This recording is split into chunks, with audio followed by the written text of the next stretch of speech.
talk to that has the expertise, and if possible, try to find a mentor who'll lead you along the way. Another thing you need to remember before you invest any money is to try and learn as much as you can. You want to learn about macro and microeconomic factors that affect such investments. Changes in these and other factors are often massive signs that predict price changes. The historical evidence to support fiat currency collapses and extreme rises in the price of gold and silver are already there to back the current future of things. But you may also see more localized information that's going to give you new insights. There are some very knowledgeable people running YouTube channels, and they're experts in this field and they're accessible to you and happy to share their knowledge. Make sure you use that to your advantage and watch their videos, respond to their videos and ask them questions. Give them all the support you can so they have a reason to be there for you. When you contact them, try to talk to them about what you want from them, and you should be direct and honest with them. If they're nice, they will most likely want to help you somehow. If they don't have the time to help you out personally and talk to you, maybe you could pay for a consultation with them. You're going to learn a lot from them, and more importantly, you'll be more equipped to start investing in silver safely and effectively. Some experts also have subscription-based services that give you access to their latest information as they create it, so that also may be an option that you might prefer. So I recommend that you improve your education when it comes to investing in silver. Another thing that's important when you don't have much experience is finding the right sellers. The right seller will be one that will sell you silver at spot plus a reasonable fee. Of course, you don't expect them to give you their silver for free or sell it to you at the spot price, because if they did, then they wouldn't make any money. You want everyone to be happy. You want your seller to make money, but you don't want him to rip you off. You want to pay a good price for your silver. So always do research before you decide to buy anything from anyone. Chances are that in your area or online there are many sellers that sell silver. Many of them don't actually sell their silver online because of the high transaction fees, so be prepared to contact them and ask them any question you want. And based on the feedback that you get, you can make a decision as to whether or not you're going to buy from them.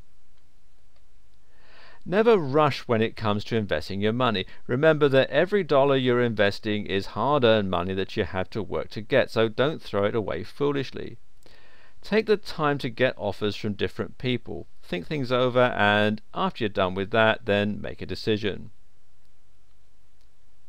Starting small is also something that is extremely important, or at least it should be.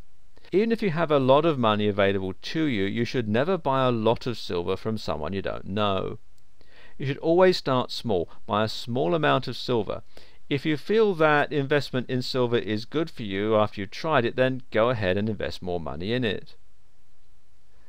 Go to the same person and buy more from them. Always remember to check the quality of silver which you're getting. The best way to do it has been described, but I'm just going to outline it again briefly for you, just so that you don't have to go back. When you want to make sure that the silver you're getting is of high quality, you should do a few things. One is buy a few ounces and check the quality of that. 2, if the quality is good, then go back to the same seller and buy some more.